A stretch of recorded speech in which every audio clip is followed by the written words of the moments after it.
welcome students. I am Dr. Alpna Goyal and today we are going to read transformation of sentences. Transformation of sentences सभी state board के exams में, CBSE board, ICSE में exams में 11th और 12th classes में आपसे पूछे जाते हैं। ट्रांसफॉर्मेशन सेंटेंसेस क्या होते हैं इसके लिए हम देखते हैं। Transformation of A sentence is all about changing its form without altering its meaning. जब हमें ट्रांसफॉर्म करना होता है किसी सेंटेंस को तो हम उसका फॉर्म तो बदलते हैं लेकिन उसके मीनिंग में कोई चेंज नहीं होता।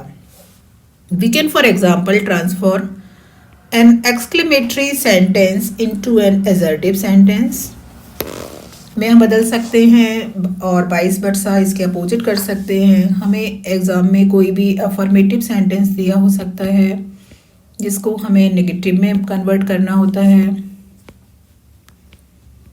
हमें सिंपल सेंटेंस हो सकता है एग्ज़ाम में आ जाए और उसको हमें कॉम्प्लेक्स या कंपाउंड में बदलना हो।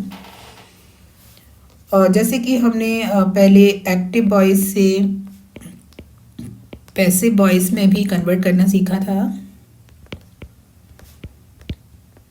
तो इस वीडियो में हम सीखेंगे remove and use adverb too. Now we see remove and use adverb too. Adverb too का यूज हम कहाँ पर करते हैं? द वर्ड्स टू, ये आपका एडवर्ब हो गया और ये आपका इन्फिनेटिव हो गया। Too have a negative meaning, तो जिस सेंटेंस में ये आते हैं तो ये एक नेगेटिव मीनिंग इन्फर करते हैं। It means more than is necessary, कि जो भी चीज़ है वो इतनी ज़्यादा है कि वो डिज़ायरेबल नहीं है, उतना नेसेसरी नहीं है, उतना चीज़ की ज़रूरत नहीं है। जैसे he was too nervous to perform well on the stage, की मतलब वो इतना ज़्यादा नर्वस था कि वो स्टेज पर अच्छी तरह परफॉर्म नहीं कर पाया। तो यहाँ पर जो टू है वो नेगेटिव सेंस में यूज़ हुआ है। अब हम टू को रिमूव कैसे करते हैं वो हम सीखते हैं। आप देखिए, जैसे ये सेंटेंस है, एग्जाम में आ सकता है, ब्रैकेट में आपका लिखा होगा रिमूव टू। तो आपको ये सेंटेंस इस तरह बनाना है और अगर एग्जाम में ये सेंटेंस ये इस तरह आएगा तो आपको लिखा होगा यूज टू। तो वाइस वर्सा अगर इस तरह आएगा तो आपको ऐसे बनाना है और अगर सेंटेंस आपका कॉम्प्लेक्स में आएगा तो आपको यूज टू करके इस तरह बनाना है। तो हम सीखते हैं कि किस तरह हम रिमूव टू, हम एडवर्ब टू को किस तरह रिमूव करते हैं। देखिए, आप सेंटेंस को देखिए, ये सिंपल सेंटेंस है और जब हमने रिमूव टू यूज़ किया है तो हमारा ये सेंटेंस कन्वर्ट हो गया है कॉम्प्लेक्स में। इसके साथ ही हम एक चीज़ और नोट करते हैं कि हमारा ये सेंटेंस है अफर्मेटिव में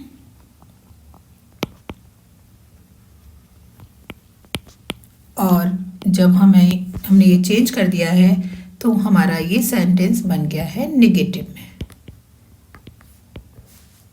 देखिए, तो अब हम देखते हैं कि हम रिमूव टू किस तरह करते हैं।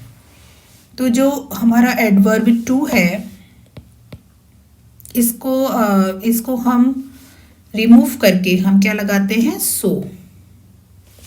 तो आपको ये बात ध्यान रखनी है, नंबर 1, कि आप जब आप इस टू को रिमूव करेंगे तो आप सो का यूज़ करेंगे। उसके बाद आपको ये टू भी रिमूव करना है, इसको हटाकर आप करेंगे दैट का यूज़ और उसके बाद आप करेंगे सब्जेक्ट। तो सब्जेक्ट आपका जो यहाँ पर होगा वही यूज़ होगा और आप कुड नॉट यूज़ करेंगे। कुड नॉट क्योंकि हमारा ये जो सेंटेंस था वो पास्ट में है तो हमने क्या यूज़ किया? Could not. अगर ये हमारा जो टेंस है, देखिए, अगर पास्ट है, वॉज वर है, तो हम यूज़ करेंगे कुड नॉट को और अगर यही इज एम आर होगा तो हम यूज़ करेंगे कैन नॉट को। ठीक है, तो इट इज़ वेरी इजी। आपको टू हटाकर सो का यूज़ करना है, और यहाँ टू इन्फिनेटिव को हटाकर आपको दैट प्लस सब्जेक्ट, जैसे कि मैं आपको इस तरह भी इसको समझा सकती हूँ कि आपने क्या यूज़ किया, सो यूज़ किया, उसके बाद आपने दैट यूज़ की, उसके बाद आप जो भी सब्जेक्ट है यू विल यूज़ दैट, और उसके बाद आप कैन नॉट या कुड नॉट आप इनका यूज़ करेंगे। नेक्स्ट,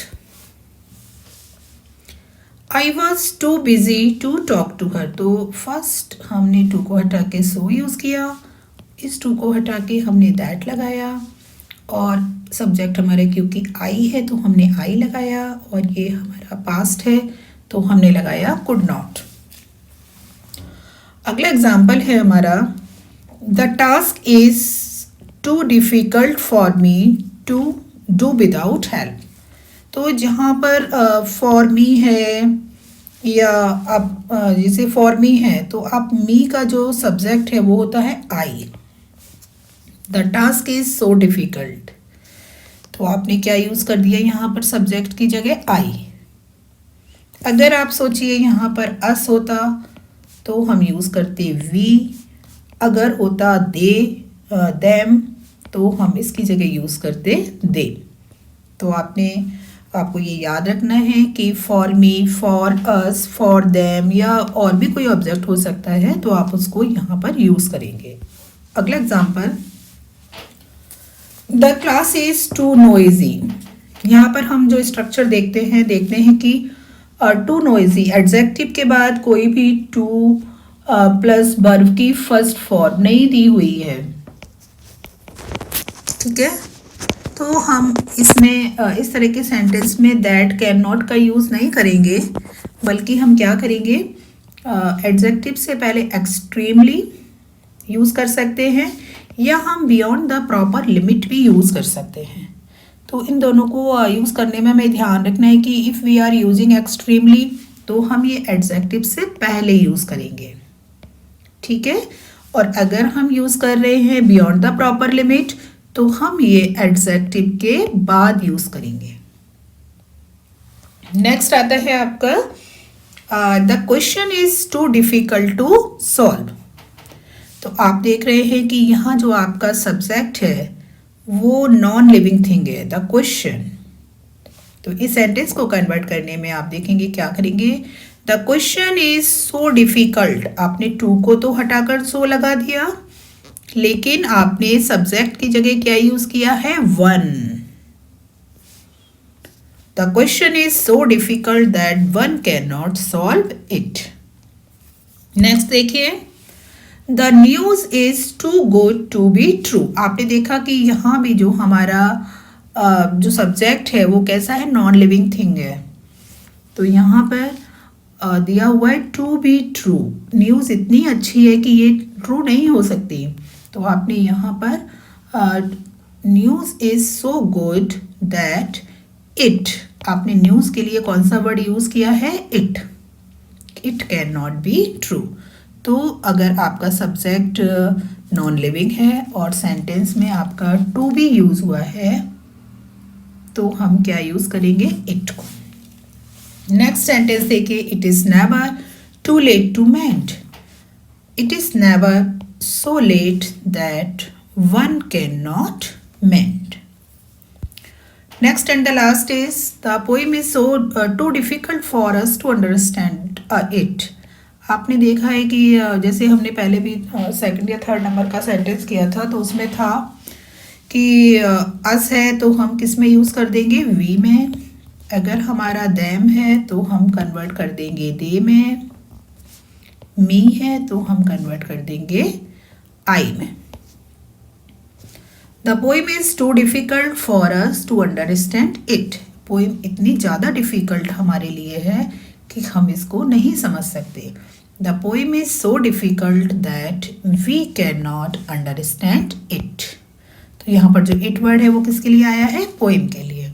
तो आई होप आप बहुत इजीली इसको समझ गए होंगे।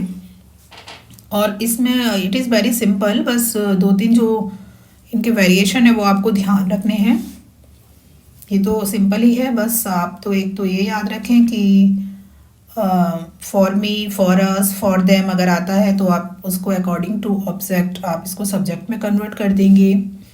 इस तरह का कोई सेंटेंस का स्ट्रक्चर है तो आप एक्सट्रीमली वर्ड या beyond the proper limit use करेंगे। अगर हमारा सब्जेक्ट नॉन लिविंग है तो हम या तो वन से बनाएंगे सेंटेंस को या फिर इट से बनाएंगे। उसके बाद थोड़ा सा ब्रीफिंग के लिए याद रख सकते हैं कि अगर हमारा स्ट्रक्चर टू वाला है तो हम so that, can not, could not use करेंगे अकॉर्डिंग टू टेंस। एंड अगर टू के बाद हमारा फिर से इन्फिनेटिव टू नहीं आता है बल्कि फर्स्ट फॉर्म नहीं आती है तो हम इस तरह से very, excessively, extremely, beyond, proper limit इसे हम कनेक्ट करेंगे। तो आई होप आपको अच्छे से समझ में आ गए होंगे। और ट्रांसफॉर्मेशन ऑफ सेंटेंसेस के नेक्स्ट वीडियो में हम आपको एडजेक्टिव की डिग्रीज, पॉजिटिव, सुपरलेटिव, कंपैरेटिव को किस तरह से इंटरचेंज करते हैं वो हम सीखेंगे। तो thanks for watching the video. Thank you.